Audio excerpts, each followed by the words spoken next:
Hello everyone, সবাই কেমন আছেন? আশা করি ভালো আছেন। তো অনেকদিন পর আরেকটা ব্লগ ভিডিও নিয়ে চলে আসলাম। আর আমার থেকে এক সপ্তাহ মিলে একটা ব্লগ দেওয়ার সুযোগ হয়, কারণ আমি কাজের ব্যস্ততার কারণে দিতে পারি না। যেহেতু আজকে সাঙ্গপাঙ্গরা সবাই বাড়িতে আছি, তো ভাবলাম তাদেরকে নিয়ে একটু ঘুরে আসি। আর ঘোরাঘুরি করলে মনে যতই টেনশন থাকুক, যতই প্যারা থাকুক, সবকিছুই চলে যায়। তো সব বন্ধুরা একসাথে হওয়ার পর আমি পাইলটকে কল দিতেছি দ্রুত বিমানটা নিয়ে আসার জন্য। তো আমার পাইলট বিমানটা নিয়ে হাজির হয়ে গেছে। তো আমরা বন্ধুরা মিলে এক এক করে বিমানে উঠে পড়লাম। আল্লাহ রসুলের নাম নিয়ে আমরা রওনা দিলাম। তো সাঙ্গপাঙ্গরা দুষ্টুমি করতে করতে চলে আসলাম আকিদপুর সমুদ্র সৈকতের গেটে। এখানের পরিবেশটা একদম গ্রামের মতন, চারিদিকে বড় বড় মাঠ, নিরিবিলি জায়গা, পাখির ডাক কত না ভালো লাগতেছে। রাস্তায় দেখতেছি অনেক জ্যাম। আমরা এখানে বসিনা থেকে হেঁটে হেঁটে যাব, এমন ভাবে জ্যাম লাগছে গাড়ি আর মানুষের মধ্যে, না পারতেছি সামনে যাইতে, না পারতেছি পিছনে যাইতে। তো আপনারা দেখতে পাচ্ছেন অনেক মানুষ। তো একটু একটু করে হেঁটে হেঁটে জ্যাম থেকে বের হলাম। এখানে দেখতেছি আমার বন্ধুরা পুকুর থেকে ভালোভাবে মুখ ধুয়ে নিচ্ছে, কারণ এখানে যেহেতু ছবি টবি তুলবে একটু সুন্দর দেখানোর জন্য, আর সবই হচ্ছে মেয়ে পটানোর ধান্দা। তো সাগর পাড়ে এসে দেখতেছি যে যার মতো ছবি তুলতেছে, সময় কাটাচ্ছে, আর এখানে ভিউটা জাস্ট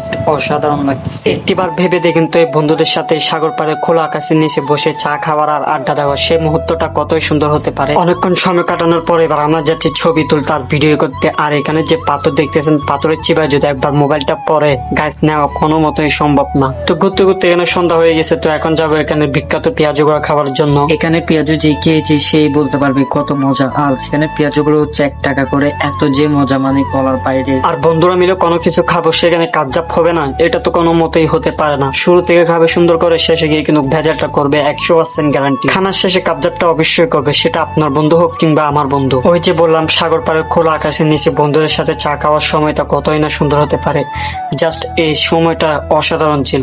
খাওয়া দাওয়া শেষে বিলটা দিয়ে এখন যাবো লেকের, এখানে বসে বসে গান শুনবো। পাথর এগুলো থেকে ওগুলো কিন্তু ছোট ছিল, এগুলো হচ্ছে বড় পাথর। আর এগুলোর চেয়ে যদি একবার মোবাইল পরে কোনো মতো নেওয়াই সম্ভব না। তো সমুদ্র পাড়ে খোলা আকাশের নিচে বসে এখন একটা গান শুনবো।